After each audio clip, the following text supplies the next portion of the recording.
माननीय सदस्य श्री चंद्रशेखर जी। धन्यवाद सभापति जी।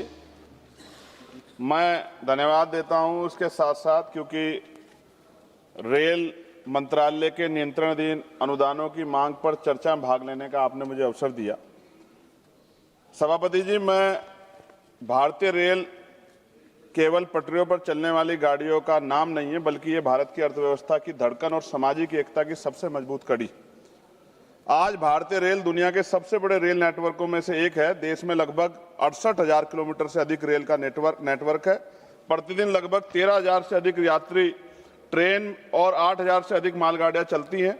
हर दिन लगभग 2.4 करोड़ यात्री रेलवे में यात्रा करते हैं। प्रतिदिन लगभग 40 लाख टन से अधिक माल रेलवे के माध्यम से ढोया जाता है। रेलवे में लगभग 12 लाख कर्मचारी कार्यरत हैं, लेकिन इतने बड़े तंत्र के बावजूद आज भी करोड़ों यात्रियों को भीड़, सुविधा और सुरक्षा का सामना करना पड़ता है। मैं कहना चाहता हूं कि रेल की पटरियों पर केवल ट्रेनें नहीं चलती, उन पर करोड़ों भारतीयों के सपने चलते हैं और जब व्यवस्था कमजोर होती है तो सपने भी पटरी से उतर जाते हैं। सभापति जी, सरकार ने वर्ष 2026-27 के लिए रेलवे के लिए लगभग 2.93 लाख करोड़ रुपए का पूंजीगत निवेश प्रस्तावित किया है। सरकार इसे ऐतिहासिक बता रही, लेकिन सवाल यह है क्या यह निवेश वास्तव में यात्रियों की सुविधाएं, सुरक्षा और रोजगार में दिखाई दे रहा है?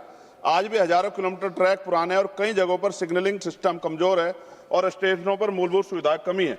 रेल सुरक्षा का सबसे महत्वपूर्ण विषय मैं स्पष्ट करना चाहता हूं कि रेल में सुरक्षा केवल रिपोर्टों से नहीं आती, सुरक्षा जमीन पर किए गए काम से आती है। आज भी हजारों किलोमीटर ट्रैक पर नवीकरण होना बाकी है और कर्मचारियों की कमी एक गंभीर समस्या है। महोदय, भारतीय रेल कभी देश का सबसे बड़ा रोजगार देने वाला संस्थान हुआ करता था और सामाजिक न्याय की भावना को मजबूत करने में इसकी बड़ी भूमिका रही है। लेकिन आज रेलवे में लगभग 3 लाख से अधिक पद खाली पड़े हैं और प्रमोशन से जुड़े अनेक मुद्दे सामने आते हैं। मैं सरकार से पूछना चाहता हूं, मंत्री तो यहाँ मौजूद हैं, कि जब देश का युवा बेरोजगारी के लिए दर दर भटक रहा है तो रेलवे में इतने पद खाली क्यों पड़े हैं? देश का युवा अवसर मांग रहा है और रेलवे में खाली पद इंतजार कर रहे हैं, ऐसा क्यों? महोदया जी, मैं इस सदन के माध्यम से एक बहुत महत्वपूर्ण विषय उठाना चाहता हूं। रेलवे में अनुसूचित जाति और अनुसूचित जनजाति व अन्य पिछड़ा वर्ग के युवाओं को अवसर मिलना कम हो गया क्योंकि भर्ती नहीं निकल रही है। मैं मंत्री जी को से आग्रह करूंगा कि रेलवे में SC, ST और OBC के आरक्षित पदों को शीघ्र भरा जाए। भर्ती प्रक्रियाओं में तेज और पारदर्शी बनाया जाए। रेलवे के प्रशिक्षण संस्थानों में इन वर्गों के युवाओं के लिए विशेष प्रशिक्षण कार्यक्रम शुरू किए जाएं। रेलवे कॉलोनियों में कर्मचारियों कल्याण कार्यक्रम में सामाजिक न्याय की भावना को मजबूत किया जाए। मैं कहना चाहता हूं कि जब तक देश के अंतिम व्यक्ति को अवसर नहीं मिलेगा तब तक विकास अधूरा रहेगा। बाबा साहब डॉक्टर भीमराव अंबेडकर की भावना यही थी कि सरकारी संस्थान सामाजिक न्याय के मजबूत स्तंभ बने और सरकार भी इस बात के वादे करती है। महोदया जी, आज सामान्य श्रेणी में यात्रा करने वाले यात्रियों की स्थिति बेहद कठिन है। ट्रेनों में अत्यधिक भीड़, लंबी वेटिंग लिस्ट, स्टेशनों पर सुविधा कमी के कारण देश की जनता त्रस्त है। ऐसा लगता है कि आम यात्रियों की समस्याओं को उतनी प्राथमिकता नहीं दी जा रही है जितनी दी जानी चाहिए। मैं कहना चाहता हूं कि रेलवे केवल अमीरों की तेज ट्रेन नहीं होनी चाहिए, रेलवे गरीब और आम आदमी की जीवन रेखा भी होनी चाहिए। जब रिजर्वेशन कराते हैं मंत्री जी तो वेटिंग नजर आता है कि वेटिंग है। जब ट्रेन में जाते हैं, क्योंकि हम तो खुद सफर करते हैं, तो ट्रेन खाली मिलती है। ये क्या, किस तरह का भ्रष्टाचार है? इस पे आपको जानकारी करनी चाहिए और रेलवे में जनरल डिब्बे जो है आपको बढ़ाने चाहिए। साथ साथ मेरी मांग है मंत्री जी, अपने क्षेत्र से जुड़ी हुई, आप मुझे ये भी बता दें कि एक टांग पे खड़ा होकर बताऊं या दोनों टांग पे, कि जो आपका ध्यान आकर्षण हो जाए विपक्ष के सांसदों की तरफ भी। क्योंकि देखो, सरकार के जितने लोग बोले सबने आपकी बड़ाई की और हम लोग भी बड़ाई करते हैं कि आप अवसर दे दें तो और बड़ाई कर दें। तो इसलिए पूछ रहा हूं, एक टांग पे खड़ा होकर बोलो जो आप निगरानी बनाएंगे, या फिर दोनों टांग पे खड़ा होकर बोलो जो आपका ध्यान हमारी तरफ आकर्षित हो जाए। मंत्री जी, अमृत भारत स्टेशन योजना के अंतर्गत नगीना रेलवे स्टेशन का नवीनीकरण का काम जल्द से जल्द पूरा हो जाए और साथ साथ रेलवे का जो प्लेटफॉर्म नंबर 2 है नगीना में, उसकी लंबाई बढ़ा दो, क्योंकि महिलाओं को पीछे उतरना पड़ता है। ये बात मैंने कई बार कही, इसलिए मैंने कहा कि एक टांग पे खड़ा होकर सुन लीजिए कम से कम, मगर ध्यान तो आकर्षण कीजिए। नगीना और आसपास के क्षेत्र में लाखों लोग दिल्ली, हरिद्वार और लखनऊ की यात्रा करते हैं, इसलिए आवश्यक है कि दिल्ली और हरिद्वार जाने वाली प्रमुख एक्सप्रेस ट्रेनों का ठहराव नगीना लोकसभा क्षेत्र में बढ़ाना चाहिए।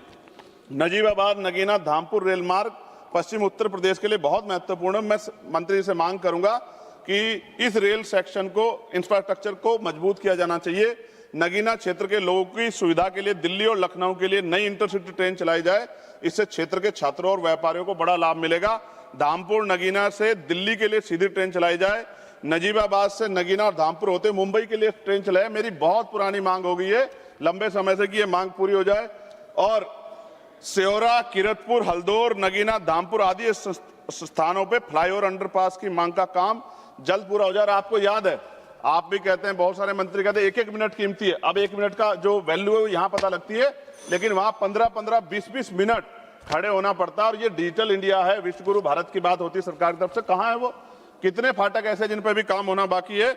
मुजफ्फरनगर में शुक्रताल में जो बहुत बड़ा तीर्थ है मंत्री जी, गुरु गद्दी अखंड ज्योति सतगुरु समनदास जी महाराज की, वहां बहुत लाखों श्रद्धालु जाते हैं, उसको भी किसी कनेक्टिविटी से जोड़िए, तो इससे अर्थव्यवस्था में भी फायदा होगा और वहां के जो वहां मानने वाले लोग हैं उनको भी जो है वो भी आपका धन्यवाद करेंगे। अंत में मैं केवल ये बात कहना चाहता हूं कि भारतीय रेल केवल लोहे की पटरियों पर नहीं चलती हुई, यह देश के विश्वास और उम्मीदों पर चलती है। अगर इस विश्वास को मजबूत करना है तो रेलवे को सच में मजबूत करना होगा। और नगीना लोकसभा दूसरे राज्य को भी जोड़ती है, इधर हरिद्वार और इधर कोटद्वार, तो नगीना से होके निकलते हैं, दोनों राज्य का वो जोड़ है। मेरा आपसे आग्रह है कि नगीना की जो मांगे मैंने रखी है मंत्री जी, अगर आप इनको पूरा करेंगे तो ये स्पष्ट होगा कि आपकी कथनी और करनी में फर्क नहीं है। अगर आप सिर्फ सत्ता पक्ष के लोगों के काम करोगे तो इससे स्पष्ट होगा कि आपकी सरकार सबकी सरकार नहीं है, आपकी सरकार सिर्फ अपने लोगों की सरकार है। और जहां के लोगों ने आपके खिलाफ वोट किया है उनके अधिकारों का संरक्षण भी, क्योंकि अब तो आप मंत्री किसी पार्टी के नहीं, आपको करना ही पड़ेगा। ये भी मैं आपसे आग्रह करता हूं। बहुत बहुत धन्यवाद सभापति। जय भीम, जय भारत।